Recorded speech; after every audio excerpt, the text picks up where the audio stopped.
Kayaknya segitu baik. Pokoknya nungahin Ya, kakak aing ya nu di Ciomas ngaranna Kak Asep ya, tuh bagus Asep ya kakak urang ya, sarua bae daripada rincang ya. Makanya duriat Banten eta loba jasa nya. Kamari tah urang live jeung anakna. Lah ya jeung Kang Fatur ya nya, ya kakak saya nya.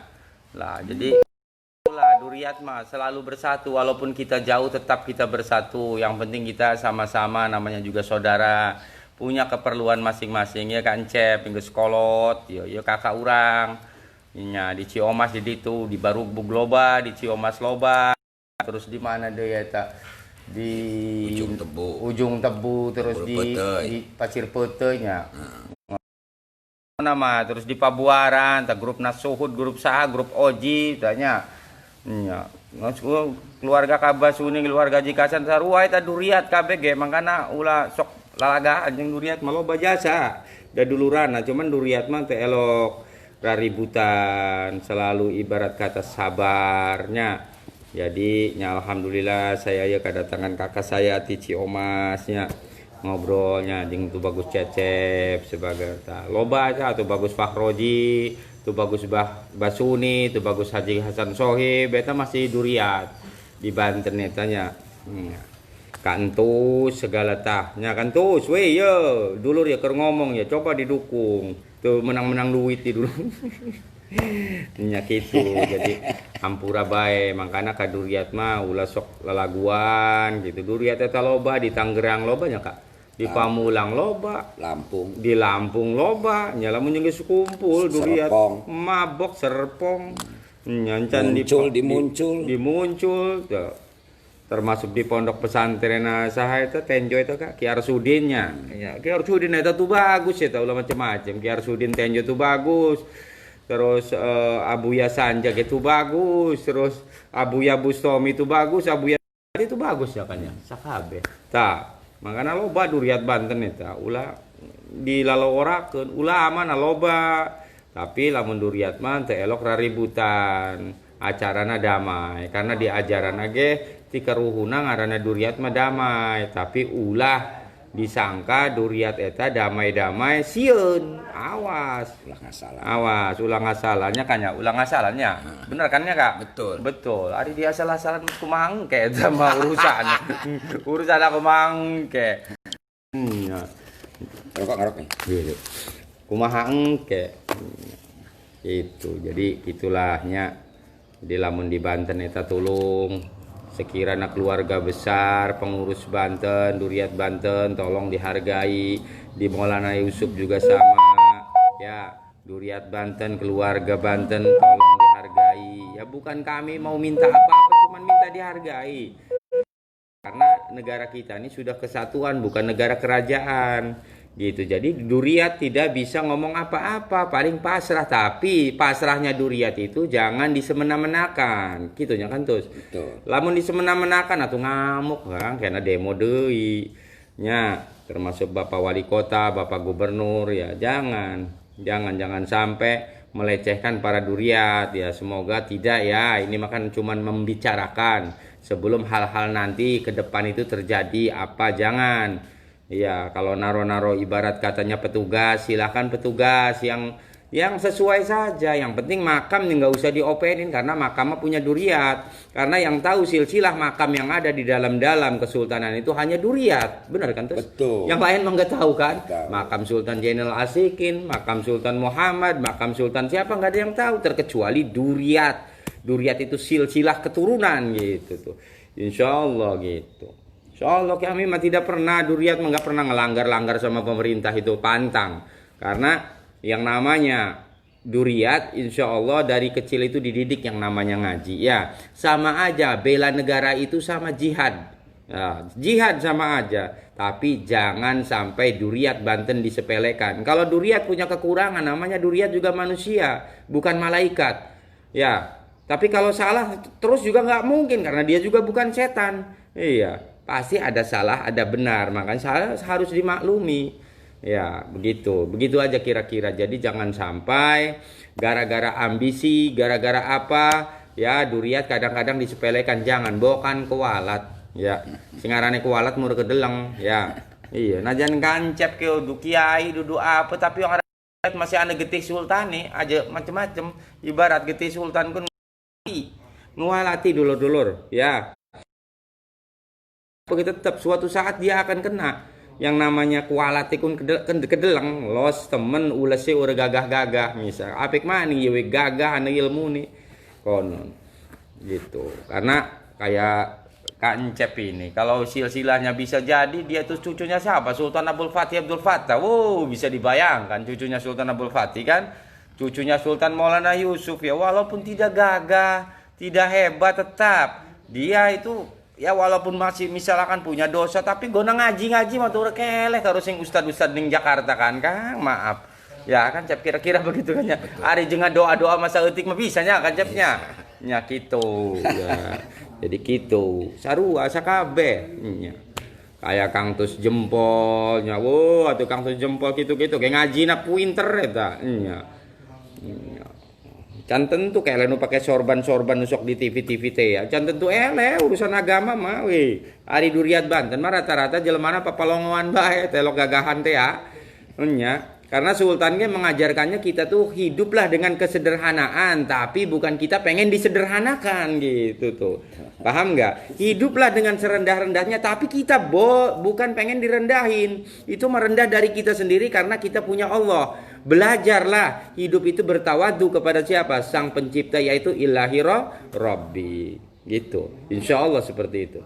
Jadi Duriat diberikan didikan agama oleh siapa?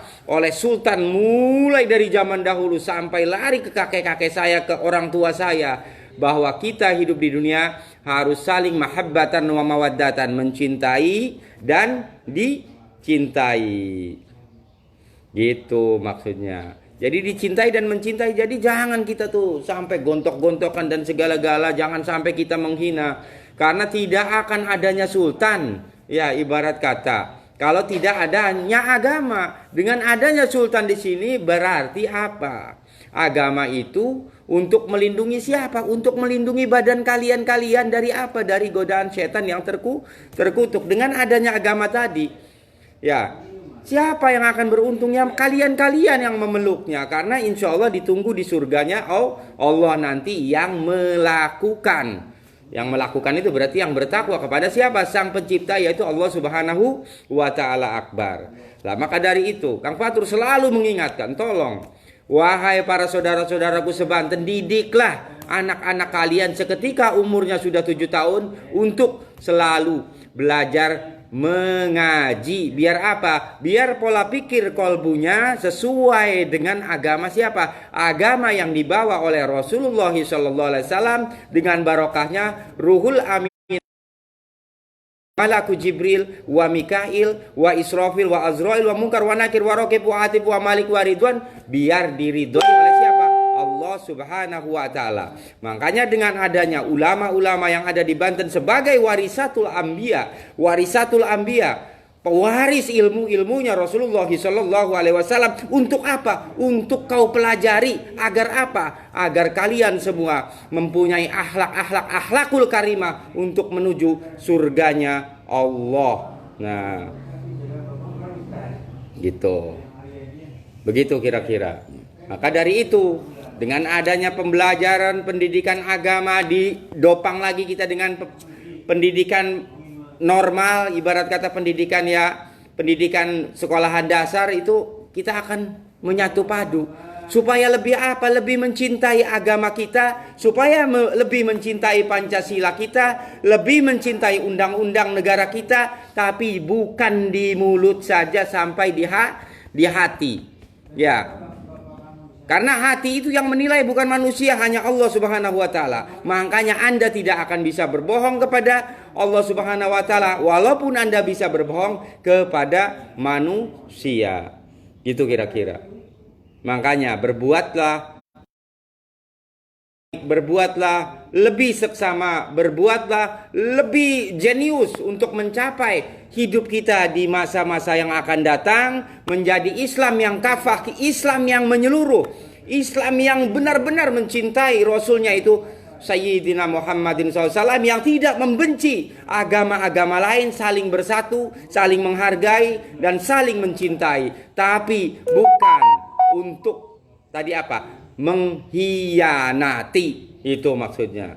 Karena di dalam kehidupan, baik di masyarakat, baik di negara, baik di mana, kalau sudah menjadi pengkhianat, itulah ya kan? Itulah manusia-manusia yang ahli neraka. Jadi manusia yang paling duluan masuk neraka adalah manusia yang menjadi seorang pengkhianat. Baik di desa, di kelurahan, di kota, di kabupaten, di provinsi, ataupun di negara. Pengkhianat insya Allah tidak akan masuk yang namanya surganya Allah. Karena Islam dilahirkan bukan dari kekhianatan, tapi dengan kejujuran, yaitu al-amin, orang yang bisa dipercaya, orang yang amanah. Itulah yang akan dinanti Allah di surga firdausnya Allah. Amin ya rabbal alamin. Maka dari itu saya ingatkan lagi untuk masyarakat Banten semuanya, untuk saudara-saudaraku yang ada di Banten, tolonglah, berbuatlah kalian semua sebagai orang tua-tua kalian, didiklah anak-anakmu untuk menjadi anak yang mantap di hari depannya, yang manfaat untuk dirinya, keluarganya, masyarakat, agama, dan negaranya. Ya, supaya apa? Menjadi manusia-manusia yang hebat di Indonesia, manusia-manusia yang beragama di Indonesia, manusia-manusia yang saling mencintai dan dicintai, yang saling menghargai dan dihargai. Itu pesan Kang Fatur. Makanya kita sebagai orang tua ya yang mempunyai anak, tolonglah kuatkan ukhuwah Islamiyah kalian untuk mendidik anak-anak kalian menjadi Islam yang kafah ya. Tapi jangan suka ya bersilang sengketa dengan agama lain, karena Indonesia bukan milik Islam, Indonesia bukan milik Kristen, Indonesia bukan milik Buddha, Indonesia pun bukan milik Hindu, tapi milik seluruh rakyat Indonesia dengan ketuhanan yang Maha Esa dan persatuan Indonesia. Itu menurut saya ya. Janganlah kalian saling ibarat kata ronta-meronta ya, asut menghasut, karena Indonesia diciptakan ya dari perjuangan rakyat Indonesia, bukan pemberian orang barat, bukan pemberian orang mana-mana, tapi Indonesia diciptakan dari keringat, darah, dan perjuangan serta pengorbanan rakyat Indonesia. Takbir, Allahu Akbar. Kira-kira seperti itu. Begitu saja Kang Fatur mengingatkan, semoga ada manfaatnya. Apabila Kang Fatur ucapan, perkataan salah dan tidak sesuai dengan Anda semua, namanya Kang Fatur manusia biasa ya, kesempurnaan menurut Kang Fatur hanya milik Allah, kesalahan kebanyakan milik saya sebagai seorang manusia. Wabillahi taufiq wal hidayah wa ridha wal inayah. Wassalamualaikum warahmatullahi wabarakatuh. Allahu Akbar. Waalaikumsalam.